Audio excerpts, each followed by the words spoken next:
سلام البنات، كي دايرين؟ لاباس عليكم؟ صحيحه لاباس.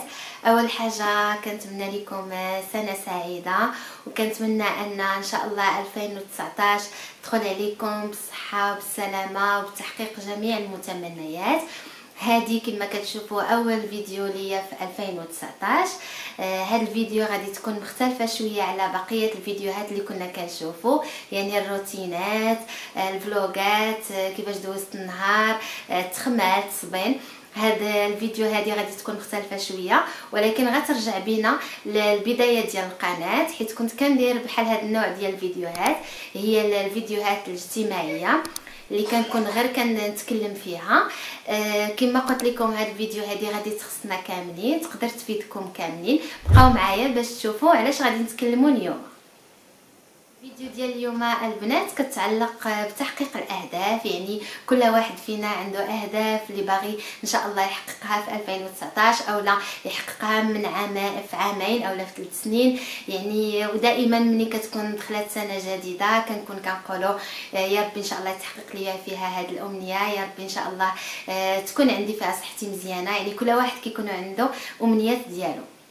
غادي نتكلموا على الاهداف اللي انا شخصيا بغيت نحققهم ان شاء الله باذن الله، وغادي نتكلموا على شنو هما الاهداف اللي يمكن لينا نحققوا، كيفاش نحققوهم، كيفاش يكون عندنا الصبر والعزيمه. اول حاجه اللي غتكونوا لاحظتوها معايا البنات هي لي باغ اولا هاد لاباري دونتير اللي كنت دايره راني حيدته. يعني 2019 كانت قدم الربح عليا، حيت ملي مشيت الرونديفو ديال الطبيبه قالت لي صافي غادي نحيدو لي باك دابا، راه صافي النتيجه راها مزيانه، نتمنى انها تعجبكم النتيجه.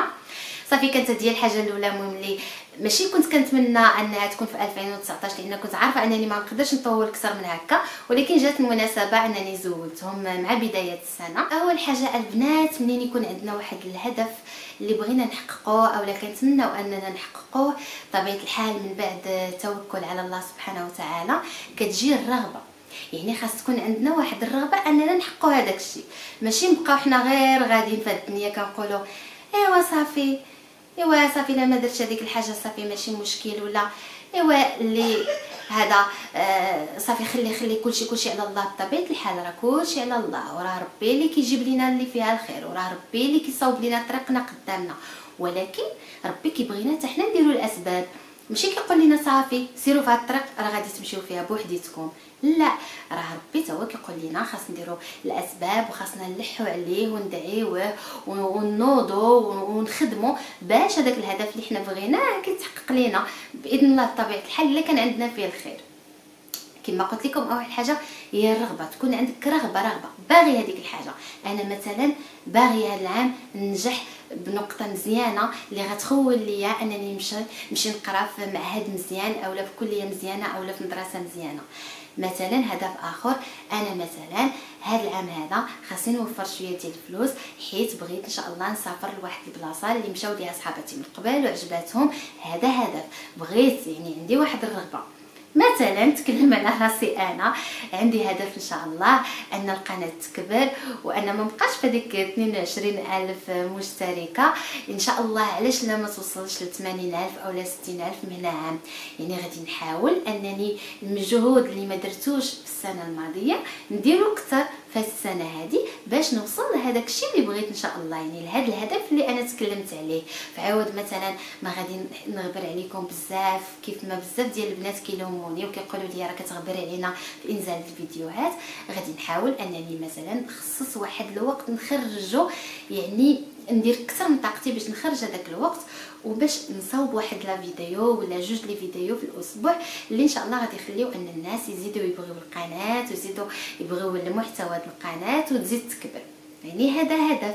مثلا نعطيكم مثال، الاهداف ماشي بالضروره البنات تكون اهداف ماديه، ماشي ضروري تكون الفلوس اولا تكون شي حاجه اللي ماديه، تقدر تكون معنويه.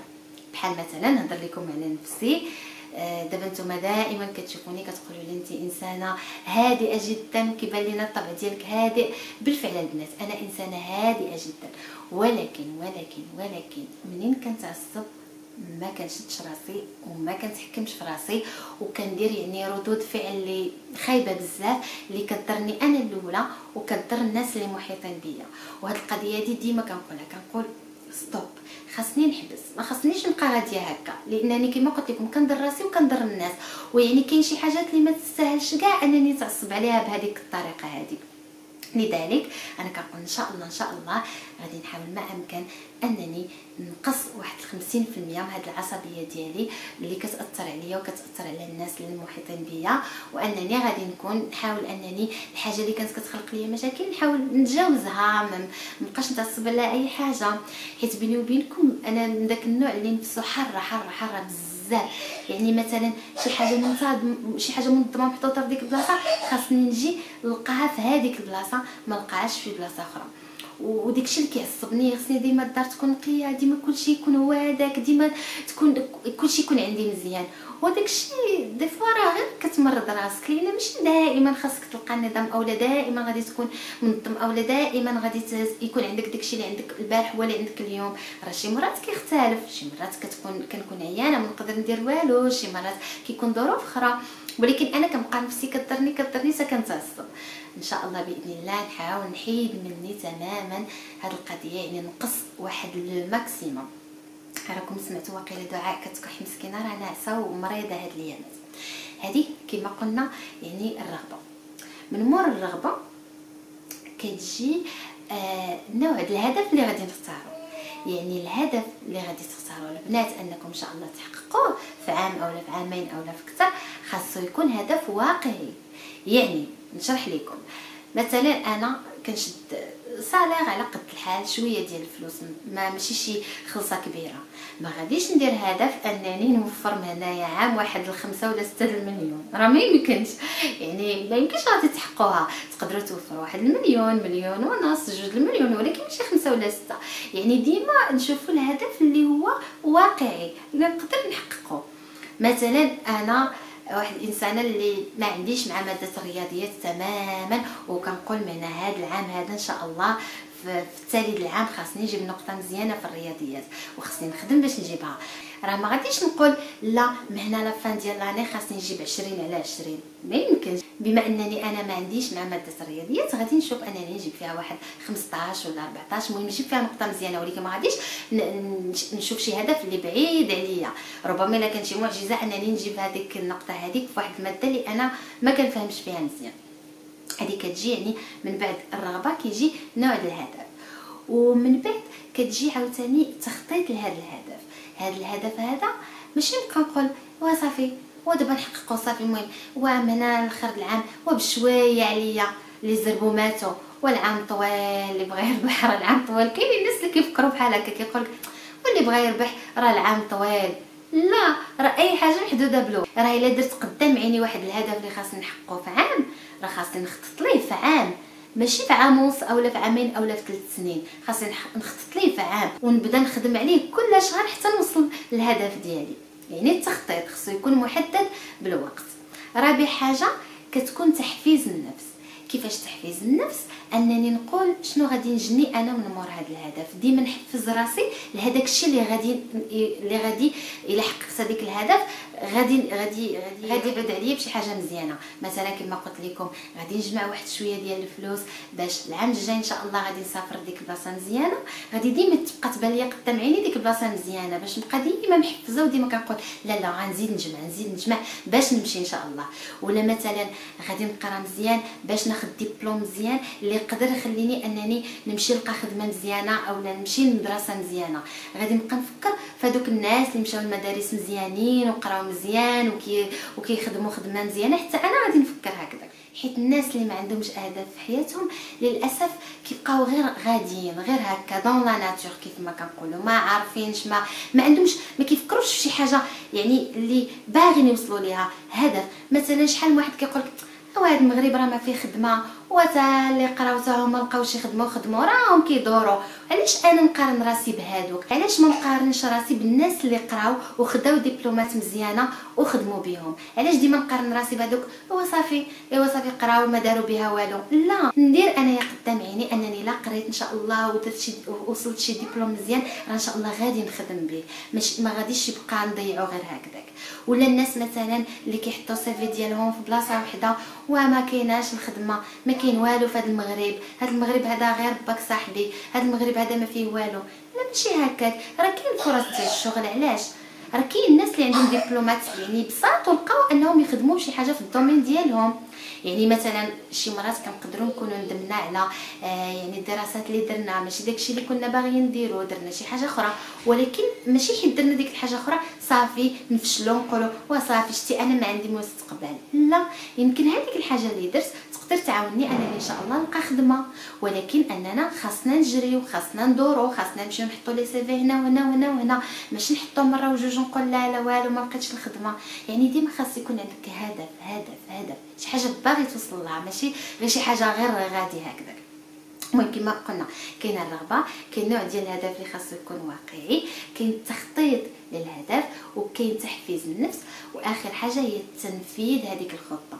يعني منين انا وضعت الخطه وقلت من هنا عام ان شاء الله خاص يكون عندي هاد القدر الفلوس، ولا من هنا عام ان شاء الله خاصني نجيب هاد المعدل في هاد الماده، ولا من هنا عام ان شاء الله خاصني نكون كنقرا في شي مدرسه مزيانه، هادشي يعني بعد اذن ديال الله. منين كندير هاد الخطه خاصني نبدا ننفذ هذيك الساعه. صافي مثلا باغيه ننجح بواحد المعدل مزيان، صافي من الشهر الجاي ما كاينش خروج، ما كاينش نبقى ندور مع صحاباتي، كاين خاصني نقرا باش نجيب نقطه مزيانه في التالي ديال العام، حيت ان شاء الله في التالي ديال العام غادي نمشي لمدرسه مزيانه. نفكر بحال هكذا، نقول سمحوا لي نقول من التالي ديال العام عندي العطله، نخرج ندور ندير اللي بغيت، ولكن عندي هذا العام خاصني نقرا فيه مزيان.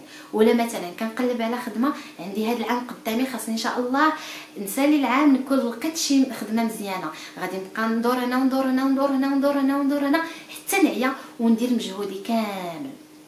هذاك الشيء من بعد الا ربي ما سهلش او لا ربي ما شاف ليناش الخير في هذيك الحاجه وشاف لينا خير في حاجه اخرى، على الاقل نكون درت مجهودي ما بقيتش جالس.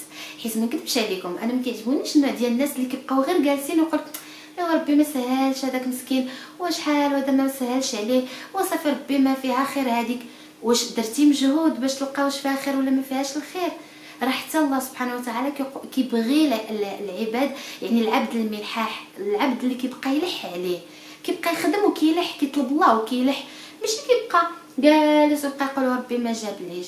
لا، راه الله تا هو كيبغينا اننا نخدموا، اننا يعني نديروا مجهود، خصوصا كدير المجهود. ملي كدير المجهود وربي ما كيجيبليكش هذيك الحاجه، ماشي حيت ما بغاش يجيبها لك لان ما شافش فيها الخير ليك، صافي كتحمد الله وكتشكره وكتقول ربما هذه انا ما عنديش فيها الخير، يمكن ربي مخبي ليا شي حاجه ما حسن. يعني هذه بخلاصه القول يعني كانت يعني نظره عامه على كيفاش يمكن لنا نحققوا الاهداف ديالنا وتكون عندنا واحد الرؤيه بعيده للاشياء اللي حنا بغيناهم. كما قلت لكم انا من ضمن الاهداف ديالي اولا بخصوص القناه ان شاء الله كنتمنى انها توصل واحد 80000، لان خصني نشوف شي هدف واقعي. ما غاديش نقول لكم انا يلا عندي 22000 ومن عام غنوصل ل 400000 ولا 500000، ما غاديش نقدر. يعني انا غادي نعمل باش ان شاء الله نوصل واحد 80000 او 90000 مشترك ومشتركه. ثاني هدف اللي كيتعلق بشخصيتي كما قلت لكم ما غاديش نقدر نحيد العصبيه 100%، حيت هذا كيتسمى هدف ماشي واقعي، نبقى كنضحك على راسي. غادي نحيد واحد 50%، المهم داكشي اللي كنت كنتعصب عليه وما يستاهلش غادي نحاول ما امكن انني ما نبقاش نتعصب عليه. وصافي البنات، كانت هذه هي لا فيديو، نتمنى انها تقدر تكون فاتتكم غير شويه وخديتوا فكره وانكم تحفزوا ان شاء الله تحققوا اهدافكم، وان هذه السنه ان شاء الله تكون سنه خير عليكم، وكما قلت لكم تحققوا فيها جميع المتمنيات. وكنتمنى لكم امسيه طيبه.